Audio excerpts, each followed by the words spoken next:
Hey everyone, Dingo here, and welcome to the Saffron Academy podcast. The objective of this podcast is to be an additional educational resource for our viewers that ventures outside the realm of saffron. In this, we'll be interviewing some of the best, brightest, most tenacious, and entrepreneurial minds that the cryptocurrency sector has to offer. We want to give listeners a glimpse into the minds of these incredible achievers, how they got into crypto, what their viewpoints are in certain projects, and where they see things going in the future. Saffron Finance does not endorse the viewpoints shared in these conversations, nor should this be construed as any kind of financial advice. But we are interested in giving exposure to a wide range of brilliant investors, developers, entrepreneurs, traders, and so much more. We really hope you guys enjoy this new segment. If you have an idea for a topic or a particular guest request, feel free to write into the show at dingo@saffron.finance. I hope you guys enjoy this, and I'm looking forward to seeing what kind of value this provides. Having said that, our first guest is Haseeb Qureshi, a managing partner at Dragonfly Capital, a renowned cryptocurrency venture fund. His track record is nothing short of extensive. He's accomplished a lot in such a short time.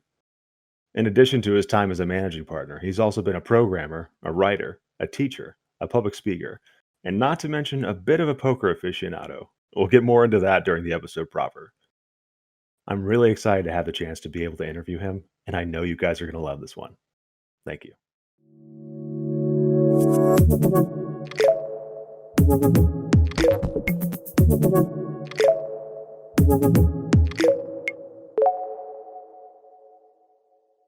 Okay, welcome to our inaugural episode. As you might have surmised, I'm Dingo, and you're listening to the Saffron Academy podcast.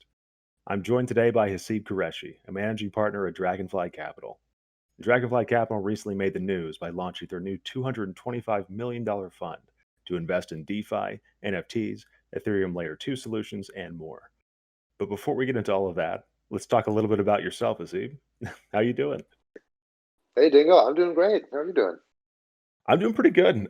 We've been kind of burning the candle at both ends lately, Yes. coordinating with our guys in China, and I was wondering, how's everything been with you? Because I know you're in Singapore right now, and how's everything going over there? I'm from SF actually, but I'm in Singapore at the moment. I was in Taiwan earlier, so I've been globetrotting a bit as much as anyone can right now, given the limitations on travel. Right. But it's been actually really amazing to see the different. I feel like for the last 2 years or year and a half, I guess it's been, Mhm. we've all been unable to see each other, and everything's been so digitally mediated. It's kind of a bit jarring actually to be back, like meeting with entrepreneurs and builders and old friends in person again. But it's been really wonderful. That's I great. miss it so much. Well, so what have you noticed traveling? Because I honestly haven't been out of the country. It's not easy. Everything is 10 times harder and slightly more nerve wracking. But the one downside is that now vaccines are getting distributed in the U.S. and given that I'm a given that I'm a foreigner in the countries that I go, foreigners are everywhere, the last on the list of priorities to get vaccinated. So if I want to get vaccinated, I have to head back to the U.S., which I'm probably going to do in about a month. Okay. But other than that, I mean, Singapore is a really burgeoning crypto community. It's kind of become the new Hong Kong. So a lot of the exchanges and kind of CeFi companies that were normally based in Hong Kong, where they tend to have their international headquarters, where they serve kind of the Pan Asia market. Most of them have moved down into Singapore because of more favorable regulations. No kidding. And so as a result, Singapore has become this new kind of hotspot for crypto founders and a lot of great ideas. So it's exciting to see so much of a community forming here. Yeah, I think in the US as well. I think Wyoming, I believe it was the big kind of state right now that is trying to actually, like, entice people to come over. Yeah, I don't know how well it's working, but there's always like these entrepreneurial cities that are trying. I mean, Miami is doing actually a pretty good job with this, with the mayor. I think his name is Mayor Suarez, getting a bunch of crypto people excited and being very open to innovation and giving people great incentives for coming over. But there's like I will say that in America, at least, there's sort of 500 like Silicon Valley wannabes, and there's really just one Silicon Valley. So when I head back, like it still is the epicenter of tech innovation in the U.S., COVID or no COVID. Yeah. Yeah, it's really cool. Yeah, I just wondered too because I know because I also have a background in video production, and I know that Atlanta really really help bolster their economy by having all these tax incentives to Hollywood and all these other filming companies to Mm. help set up shop there. And I'm wondering, like, is Miami going to be the first place to capitalize on that, to really kind of drive that business there? Is it going to be Wyoming? I think it's kind of a fun, anybody's guess at this point. Well, the one thing that's for sure, which is kind of emblematic of you guys, is that at least in crypto, it matters less and less where you are. Oh yeah, Crypto is such a global phenomenon that, if there's one thing that COVID has taught us, it's that physical location is no object to building something really world changing. And so many of the protocols. I mean, you guys are one of them. You guys are a fully decentralized team, hmm the team behind SFI, and that was something that people, venture capitalists in particular, just did not believe in that 2 years ago. I remember back when the pandemic really started in full force. Call it in March. There were so many traditional VCs who were claiming that funding is just going to, like, the tap is going to turn off for the next year until this is all over, because venture capitalists have to meet people in person. You can't run the industry without in-person meetings. It was sort of this enshrined kind of almost like traditional superstitious belief that in order to invest in something great, you have to like meet the founder, go for a walk with them, look them in the eye, kind of see into their soul. And the moment the market started coming back, in summer, all that shit went out the yeah, window. And suddenly people were writing these, $100 million+ growth rounds into companies moving crazy fast. And of course, nobody was meeting anybody in person. right. And suddenly you realize, like, all the stuff that we thought was super important to what we do, turns out it's just kind of, it's nice to have, but it's not essential. You can really do it without that. And I think crypto is just a universe where we're clearly not going back to that world. Like, obviously, we invested in you guys in the middle of the pandemic, and we maybe for those who are not familiar, Dragonfly struck up a deal with to invest into SFI, through the treasury, and we did that without ever meeting anybody in person. And we couldn't, of course, because members of the team are pseudonymous. Mhm. But we were so excited by what you guys are doing, and in this new world, it's just really obvious this is how things are going to work. You don't need to meet the people in person if the product and the community is entirely digital in the first place. Yeah, that's a really good point. Like, I always try and look at things kind of like the glass half full, and I look at COVID. I look at the paradigm shift that it is bringing to the world, and I think that if there is a good thing to come out of COVID, you're right. It is kind of normalized working from home, and by extension, it's normalized this sort of digital kind of like global uh, workspace where you can coordinate with people from across the globe. We're doing it right now, and it's such a cool way to, at least for me in my own experience, kind of be exposed to different sorts of cultures and lifestyles and uh, everything in between. I'd like to get a little bit because to see you have got such an interesting backstory. So let's dial it back just a little bit here and talk a little bit more about kind of like how you grew up, your maybe your education, and then some maybe pivotal moments in your life that you feel have played or have influenced rather in your decision to kind of pursue investing and that sort of thing. Because I think there's a lot of people that are listening to this that are from varying walks of life, have varying amounts of capital, have uh, you know maybe playing with the idea of being in this new nascent industry, and they are playing with the idea of, well, what do I invest in? How do I identify something that is really worth investing in, or how can I make that distinction? Sure, sure. So I grew up in Texas, in a small town. Most of my upbringing was in a small town called Dripping Springs, which at the time it was a town of about 2,000 people, and I was pretty much the only brown kid going to that in that school system alongside my two brothers. And it was an interesting place to grow up because it was one of those places that was kind of so boring that you you had to, your mind had to be elsewhere. And in a way, it was a little bit of a blessing in disguise for me, because it led me to really becoming kind of an internet native person, which I think there's a sort of a generation, I think, around the late '90s, of sort of the first fully online generation.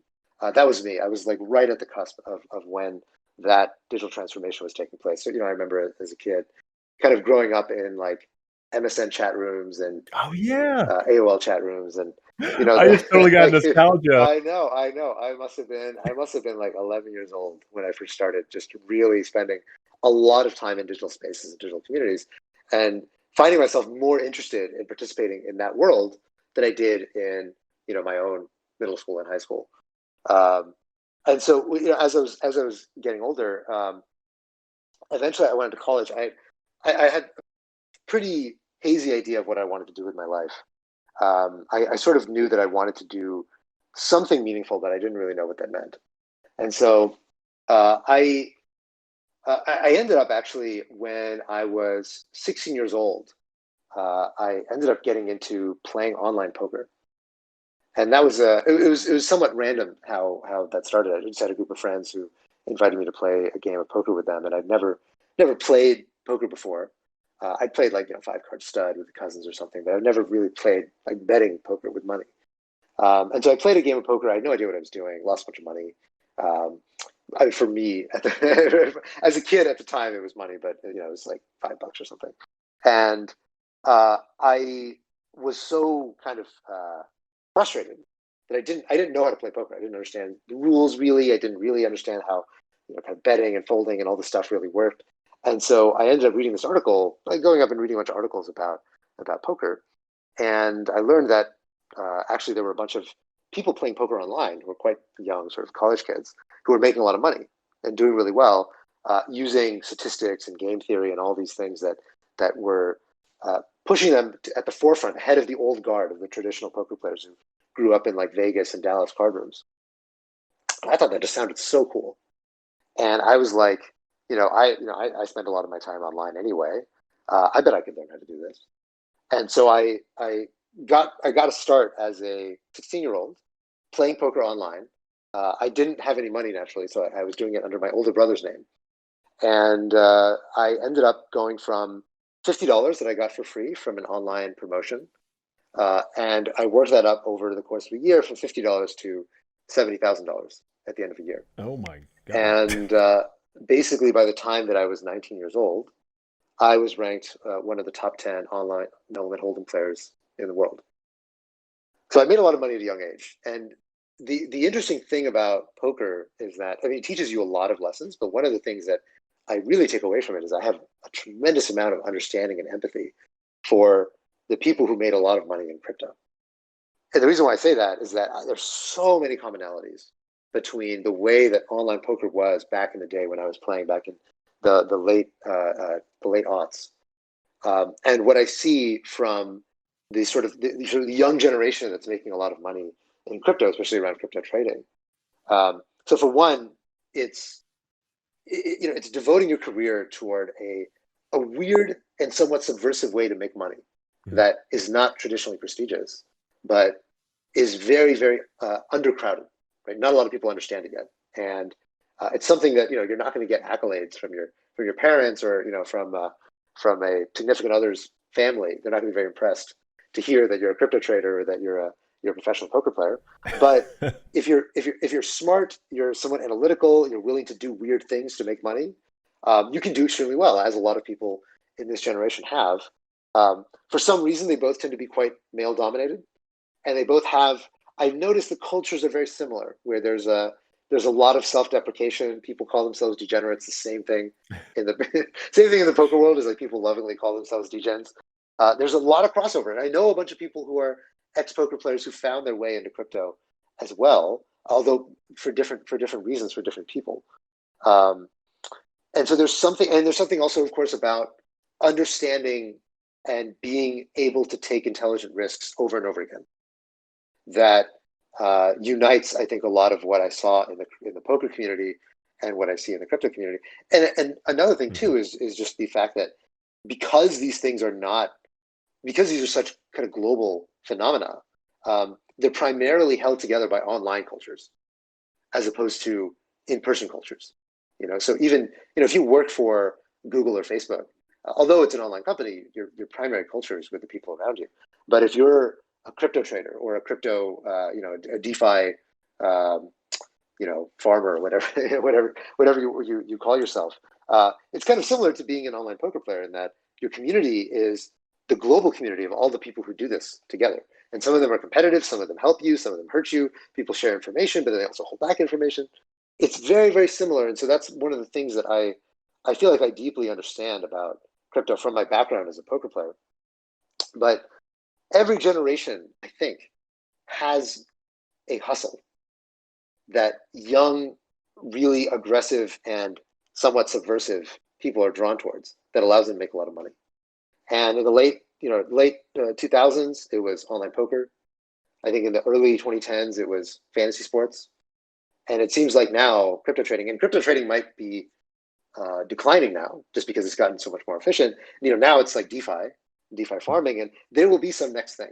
There will be some new frontier, whether it be, speculating on NFTs or, some other thing that's at this frontier of finding creative ways to push edges that are farther out than what most normal people can see. So that's kind of. I was a professional poker player for a while. I ended up quitting poker when I turned 21. Went back to school. I didn't study anything technical. I actually studied English and philosophy. But I ended up moving to Silicon Valley, learning how to code. I took a coding boot camp, learned how to code, and eventually got a job at Airbnb as a software engineer working on payments fraud. And that's where I first caught the crypto bug. So I'd known about crypto for a very long time. A lot of poker players, like I mentioned, a lot of crossover between poker and crypto. And there are a lot of poker sites that only accepted Bitcoin to avoid international banking issues. And I'd bought Bitcoin before just to kind of buy little things here and there, try it out.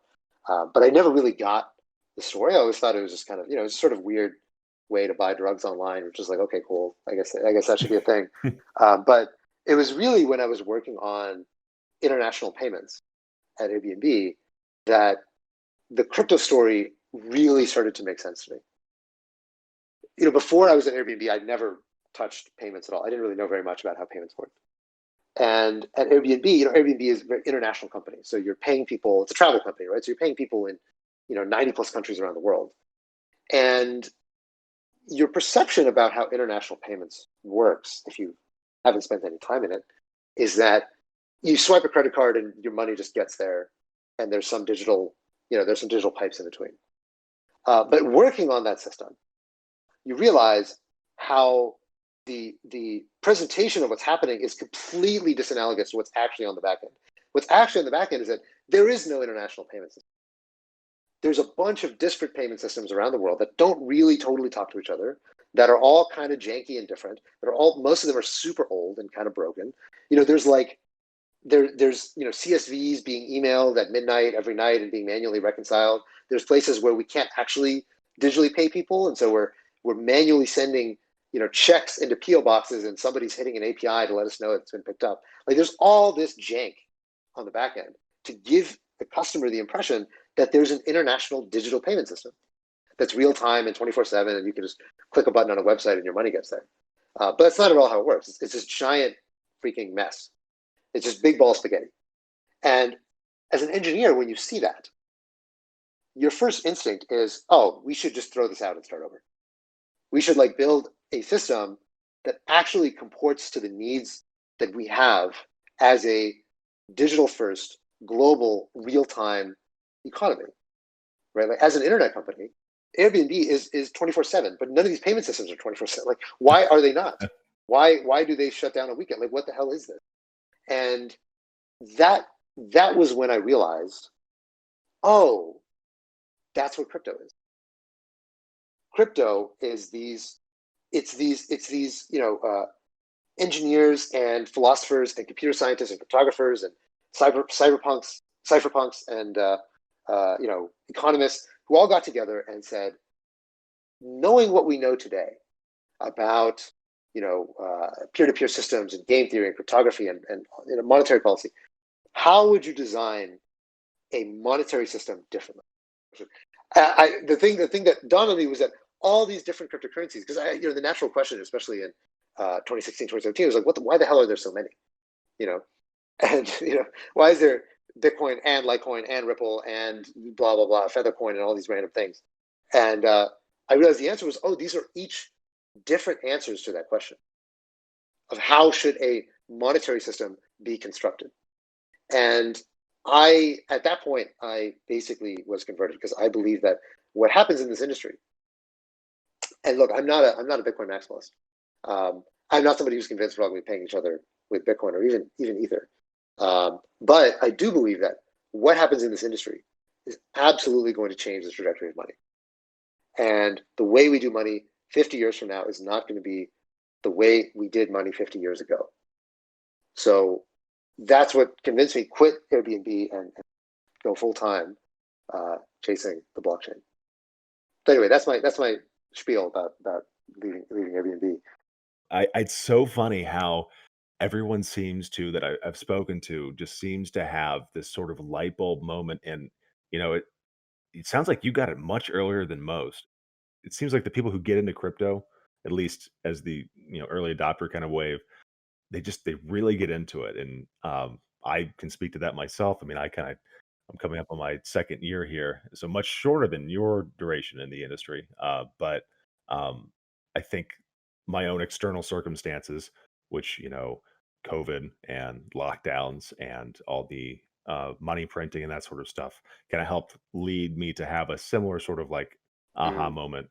Do you think that is like a contagious sort of thing where it's like this mind virus almost that once people like kind of dip their toes in the pond, they really run the risk of getting really into crypto once they understand, like, hey, all these systems that we take for Mm. granted that we assume, like you said earlier, they just work perfectly and they're all kind of intertwined or whatever, are actually kind of like cobbled together and sort of hanging by a thread. And we need some new systems sort of rise up and replace a lot of that stuff. I think so much of it is that, you know, I, so many people I remember, you have these conversations again now, a little bit less so than in 2017, where people will tell you, like, look, I just think Bitcoin doesn't make sense. Or I think Ether doesn't make sense. Or like none of this stuff can possibly be valuable or be money. Um, and you ask them, like, well, okay, you think this stuff doesn't make sense. Do you understand how money works? Like, do you understand how, like, and most of the answer is no, because like nobody teaches you how money works. Nobody teaches you how the financial system came to be what it is today. We sort of assume that everything is rational, but it's this very path dependent evolutionary process that led us to where we are today. And I think what you find without fail is that the people who understand money and the why the financial system is structured the way it is the best are the people who are most able to understand what is so compelling about crypto. Hmm. That doesn't necessarily mean they agree or that they think that crypto is going to be the be all end all, but they understand it. And most of the time, people who just have this instinctive reaction of like, oh, Bitcoin, that doesn't, no. It's usually because they don't understand money. Right. And I think for myself, like that light bulb process, a lot of that was really, to be honest, me coming to understand money and understand really what it was, as opposed to just simply this kind of function in my life that's taken care of by the powers that be. Hmm. And when you see how, I think part of becoming an adult, if I can go here, I think a lot of becoming an adult is realizing more and more that the systems of authority and tradition that sort of the way things are, realizing how arbitrary they are. That is the process of becoming an adult, is realizing not that the things around you, the way that things work, are right because they are this way, but rather they are right because this works. We wouldn't be here if the system that we have around us didn't work. If it did, we wouldn't have made it. But just because it works doesn't mean that it's optimal. Doesn't mean that it's what we're going to be doing 20 years from now or 10 years from now. And you can see that around you, how much the world has dramatically changed in the last 20 years. But it's even more obvious just seeing how things have changed the last 2 years with the advent of COVID. You can see how quickly and how much things can change. Just speaking about the thing about meetings, like I don't think business travel is ever going to come back the way that it used to be, because we realize now how much we were bullshitting ourselves about how much travel needed to happen. And in reality, like, yeah, meeting somebody on Zoom or doing a podcast interview is great. It's not 100%, but it's like 85%, which is awesome. The same thing I think is part of how so many people, they have their mindset around what crypto is transformed, because just another element of those things that you realize, like, crypto sounds like this really sci-fi idea of this kind of non-sovereign, community of online, pseudonymous people who created money that's not owned by any country and that can't be stopped and blah, blah, blah. Like, that sounds like something out of a sci-fi novel. And the first time that I really wrapped my head around what was going on with Ethereum, I thought, this, somebody's making this up, or this is just like some weird corner of the dark net that, like, no one really, it seems so far-fetched on first hearing, which is one of the reasons why the thing that honestly is most convincing about crypto is not anything I can tell you about, well, here's why it makes sense, or here's how, you can see this as a divergent evolution of money, or how it's more efficient for smart contracts, or norm enforcement, or this or that. The most convincing thing that convinces people about crypto is just seeing it survive. Yeah. That's the most convincing thing. Seeing it persevere. That's right. You see it in 2015, and you're like, oh, this is crazy. The Bitcoin's at $200, right? Insane. And then you see it again in 2017. It blows up like crazy, and then it collapses. You say, okay, great. I'm glad I ignored that. And then it shows up again, Yep. and it's not going to go away. People realize now this thing is not going to fucking go away. You have to understand it. You have to deal with it. And that, I find, by far is the most convincing argument in favor of crypto. Is just, you can't argue against technology. You can't argue against the future. It just comes whether you like it or not. Yeah, as much heartbreak as the 2018 crash, I'm sure, gave out to millions of people, I think overall it was extremely healthy for the industry, just for investor confidence going forward. Agreed. Agreed. So let's dial back a little bit because I want to get to your time at Dragonfly Capital, which is, in my opinion, one of the most prestigious venture firms around, and when it comes to crypto, and I'm really excited to hear about some of that. So you ended up leaving Airbnb. Yeah. Kind of walk us through like that decision to get more involved in the industry. I mean, I know you had that light bulb moment, but like, what was your path forward from that? Mm. Like, what steps did you take? Honest answer is that I had no freaking clue. I had no clue. I knew that I wanted to be in crypto, but I didn't really know what that meant. I didn't understand the industry all that well. And so, my instinct when I'm entering into a new domain that I don't really know very well is to just go and immerse myself in it. To steep my brain in sort of the juices of whatever it is I'm trying to learn, and just let it sit there and like soak stuff up. So, I started spending a bunch of time around the people who I knew who were already in the crypto industry. I started listening to podcasts, reading, going to talks, like anything that I could. So I started building stuff, prototyping, coding up things that I was learning about, reading white papers, just pushing myself as deep into the industry as I could. And at first, very little of it made sense to me. As I imagine, for somebody coming in today, very little of what they're interacting with probably makes very much sense to them either, especially given how much more developed things are than when I started.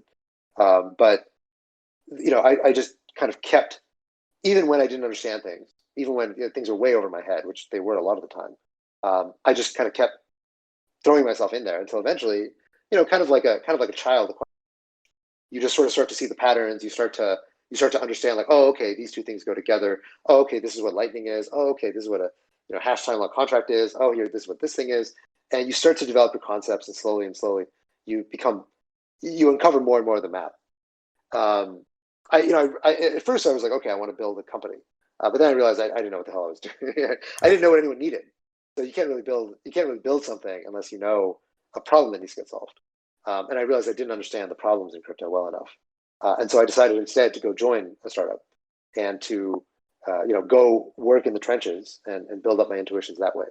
So actually, I started before any of that. I was doing some independent security research, and me and a buddy of mine, Ivan, we ended up uncovering a front-running exploit against Bancor, which, if you remember, was one of the very first DeFi protocols. It launched in 2017. They had this crazy ICO back then.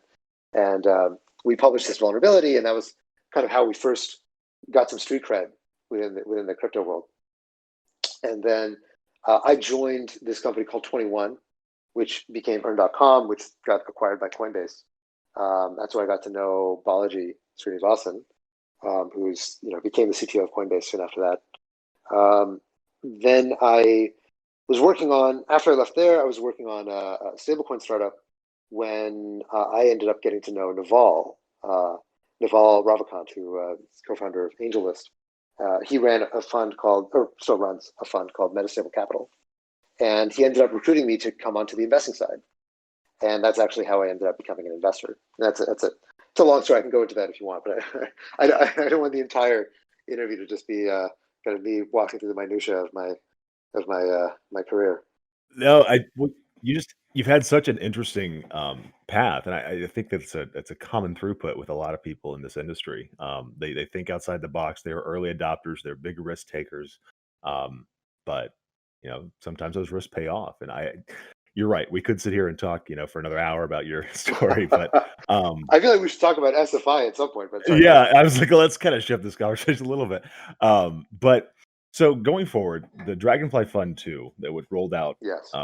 in March, you made the press release for it, is a $225 million fund to invest in DeFi, NFTs, Yep. ETH Layer 2 solutions, and centralized finance. So I guess on a grand scale of things, what are specific things that you look for, like you personally look for when you approach like investing and deciding, hey, I want to, believe in these people. I want to put my money into, watching this protocol grow. Like, what are some key tenets that you look for to identifying a project that has that kind of untapped potential? I think it's investing has a lot of different frameworks that people apply to it. I think the most common breakdown of sort of the three components, especially of early stage investing, are team, product, and market. And so team, it's sort of obvious, right? You want to back kind of brilliant, early adopting, aggressive founders.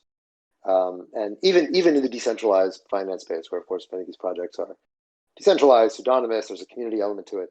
At the end of the day, there is a generally limited number of people who are driving the majority of the work. And betting on great visionaries who have a clear sense of where this thing ought to go is a big part of investing. Second thing is product. Product is simply, what are they building? How good is it? Is it usable? Is it delightful? Is it 10x better than its competition?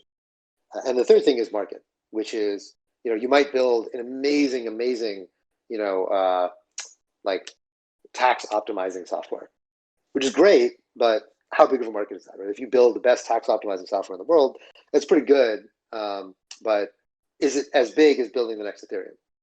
Probably not. So market is always a question that kind of modulates what, even if you knock it out of the park, you become an absolutely dominant protocol or company or whatever. How big can you actually get? Which is, ultimately, as an investor, that's what I'm thinking about. Because I'm thinking about, okay, how do I invest in the most important protocol or product of this generation? And ultimately, the size of the market is the cap on how big that outcome can be. So every different investor kind of has a different weighting of how they think about team versus product versus market. And I think at different stages, those three, the 3 points on that triangle become differently important, right? At the very earliest stages, investing is almost all about team, because oftentimes it's like you're pre-product, right? You're investing in somebody and they just have an idea, or they're just like, look, me and my two friends, we've got this thing, we've got like kind of a sketch of a demo, we've got some mock-ups, but like we need some money to quit our jobs and go do this. Well, in that case, okay, it's pretty much all team, right? There's very little. A lot of times the market is poorly defined, or it's very likely they're going to pivot. So market isn't as strong of a question. And product, there's no product.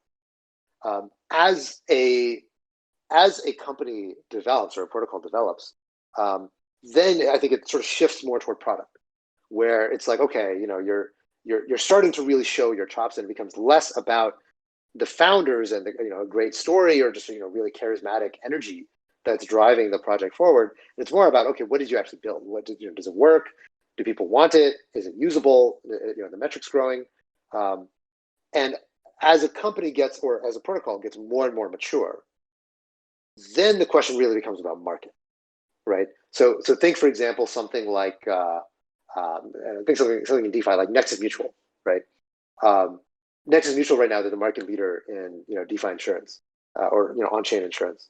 And so when you're betting on Nexus Mutual, part of it is betting on product, part of it's betting on team, but it's much more so betting on market, right? It's a question of, okay, these guys are the market leader right now in insurance. Like maybe they'll stay the leader, maybe they'll lose a spot, but so much of a bigger component of the question is, where is this market going?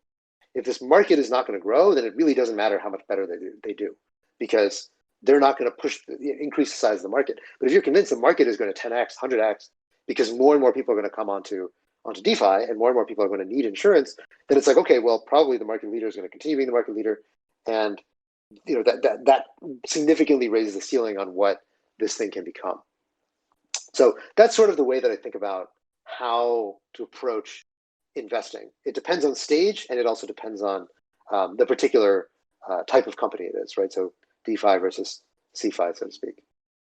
Yeah, it's really interesting just hearing that sort of broken down. And clearly, that is a framework and a method that is not only effective, but also been incredibly successful for Dragonfly. You guys have been backing, Compound and Maker and a lot of these really amazing, initiatives and protocols throughout the industry. So I guess I will pivot to this question. That criteria that you mentioned and that sort of those guidelines for identifying what protocols you see potential in, what protocols you believe in the fundamentals of. How does that translate into your decision uh, to invest into Saffron Finance? Well, so we've been tracking the kind of risk tranching space for a while. I mean, we've been tracking DeFi for a long time. So I think I mentioned literally the very first thing I did in crypto was poking around Bancor, which was the very first, arguably the very first DeFi project on Ethereum. And early in MakerDAO, we invested in the Compound pre-launch. Sorry, not pre-launch, but pre-token, and investors in DYDX, 1inch, a bunch of the early generation of DeFi projects before DeFi became really, really hot. And so it's something we've been thinking about for a very, very long time, is how is risk going to get packaged and sold within DeFi? The buying and selling of risk is one of the most common activities that happens in traditional finance, for good reason, is that there are some people who have high risk appetite and some people who have very low risk appetite, and being able to transfer risk from people who cannot afford to have that risk, like for example, a company that needs to, let's say like a fast food business that needs to minimize their exposure to weather risk in their supply chain, because they run a very, very tight margin business, to a financial speculator who's able to offset that risk or able to take on that risk in exchange for some premium, right? That is one of the most common activities that happens in finance, is ultimately the buying and selling of risk.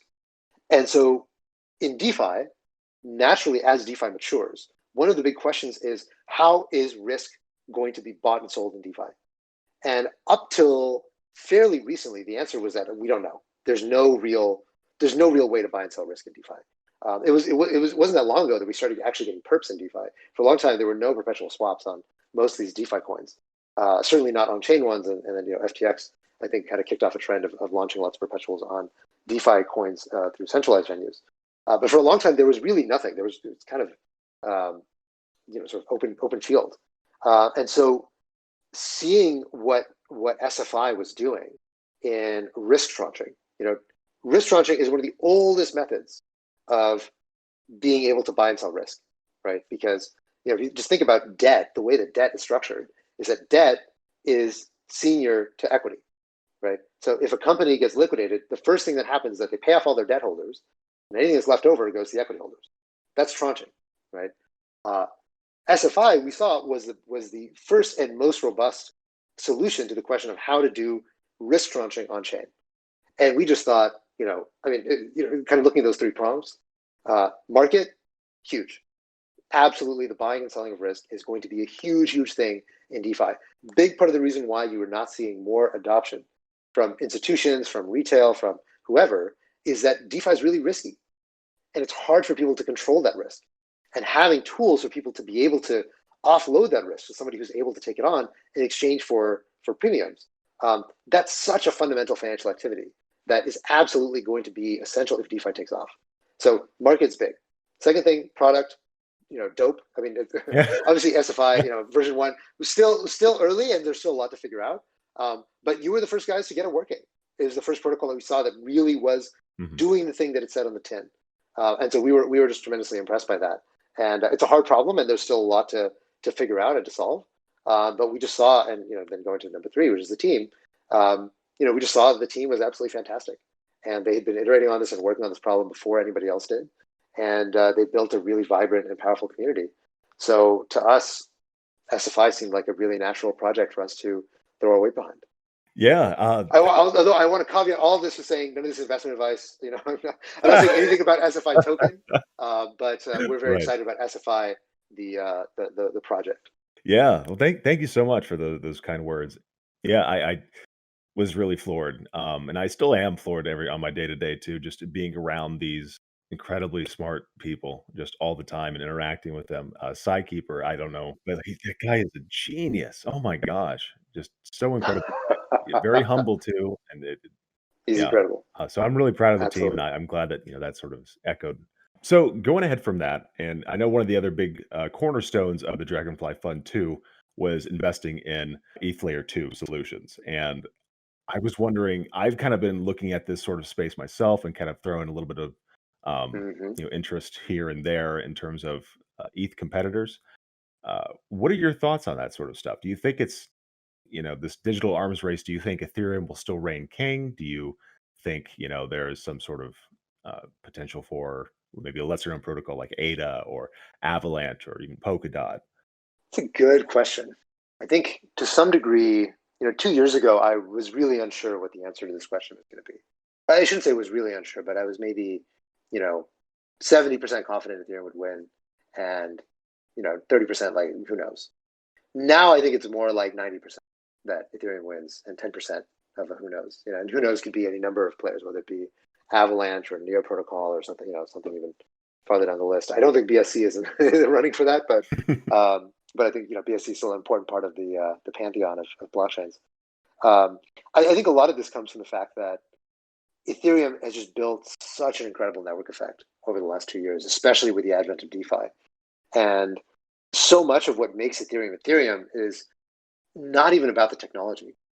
If you think about it, Ethereum is already something like, depending on how you count it, like 6 to 8 years old. Because Ethereum was originally, they started working on Ethereum in 2013. That was when the white paper was originally done. And it actually launched in 2015 properly, which is now 6 years ago, right? So Ethereum is old technology. And obviously, it's been iterated on and it's been improved in marginal ways. But ETH2, there's a reason why ETH2 is a complete rewrite of Ethereum 1.0. Is that Ethereum 1.0 it belongs to the it's basically like the MS DOS of kind of the crypto operating system, and inevitably it's going to get displaced over time. The question is by what? And so far, the question is this by what going to be? One, is it going to be Ethereum 2.0 itself? Two, is it going to be maybe by layer twos, such that layer two systems on top of ETH1, which then migrate over to ETH2, where you're mostly spending your time on the layer two. You're not really interacting that much with ETH 2.0 directly. And you're just kind of jumping from layer two to layer two, almost like, sort of like jumping from, different servers in a video game. That might be the way that ETH 2.0 and the future of Ethereum looks. And that's actually the future that Vitalik described in a post that he did, I think, late last year. So it's a little too early to know for certain. But I think what we do know is that Ethereum has such a powerful network effect, such a powerful community. I mean, we talk about network effects very, very loosely, but blockchains are literally networks. So if anything has a network effect, it's certainly a blockchain. And part of the reason why so many projects have to build on Ethereum is not just because of the tooling and the community and the daily active users and the TVL and all these other things that makes Ethereum Ethereum. But the most obvious thing, especially for something like Saffron, right, where you guys are a financial protocol. There's this old joke of this bank robber gets a famous bank robber finally gets caught by the police, and the police ask him, so why did you rob the bank? And the robber's answer is, well, because that's where the money is. And in a way, that's why everybody has to build on Ethereum, is because that's where the money is. So if you're a financial protocol and you have aspirations to do something really big, you have to go where the money is, and the money's on Ethereum. Yeah, I echo a lot of that sentiment. Do you think that other competing technologies, like, or ETH competitors might even be integrated in some sort of form into ETH, like if they don't replace it outright? Arguably, they already are. Most of these other layer ones, not most of them, but many of them, actually they have EVM compatibility, so you can just port contracts directly over. I mean, BSC is the most obvious one, where on Binance Smart Chain, it's literally just in Ethereum form. But Avalanche, for example, Near has one upcoming.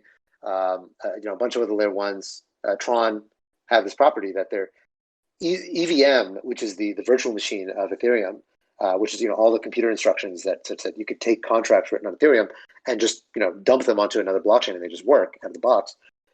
They have that property because Ethereum has become so dominant that Ethereum contracts are just, they're the lingua franca of blockchain smart contracts.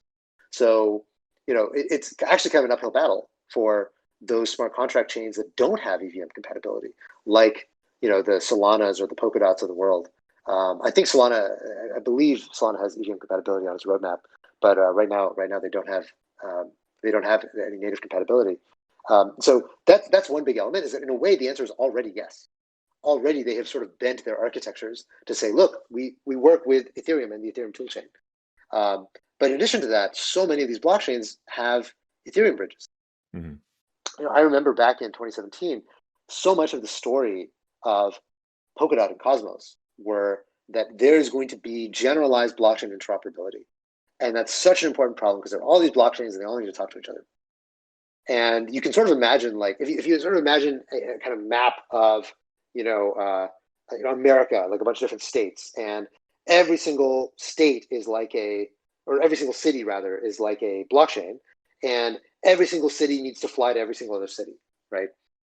That is the world that we thought we were going to have to live in, where you need like this complicated flight map of like how each city is going to talk to every other city, right? So how is Zcash going to talk to Monero, which is going to talk to Tezos, which is going to talk to Ethereum, and blah, blah, blah. And it turns out the actual world we live in is one where there are a bunch of different paths to one place, which is Ethereum. Everybody has built a bridge to Ethereum. Avalanche is a bridge to Ethereum. Solana is a bridge to Ethereum. Binance is a bridge to Ethereum. Everybody bridges to Ethereum and nobody bothers bridging to anybody else, which tells you that we're really more like in ancient Rome, where you just have this huge, like almost tree of paths that all go to one city, which is Rome. And that today is Ethereum.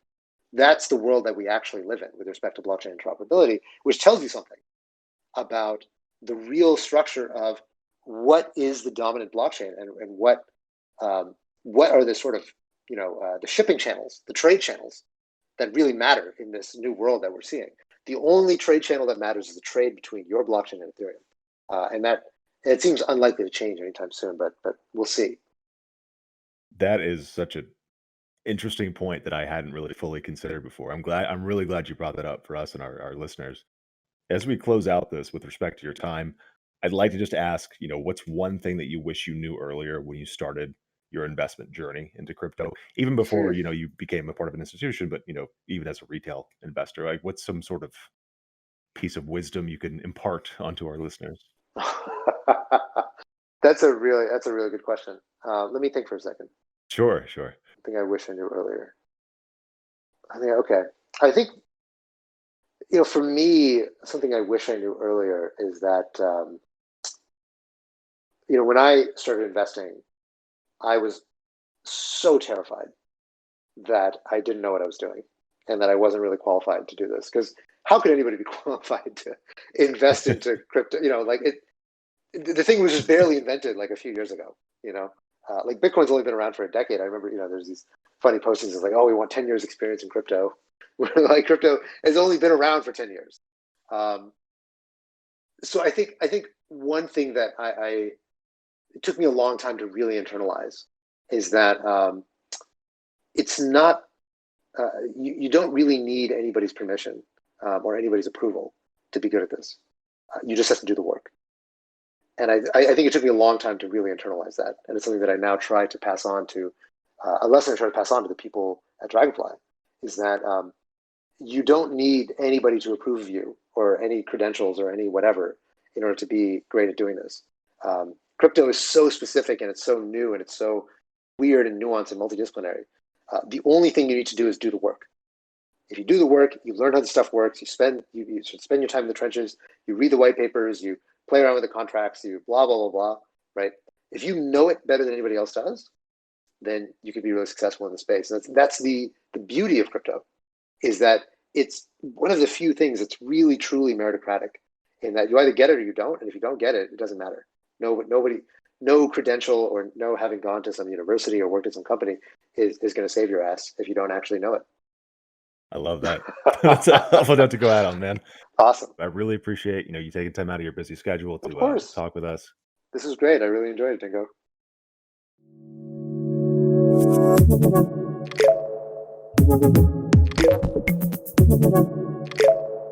Thank you.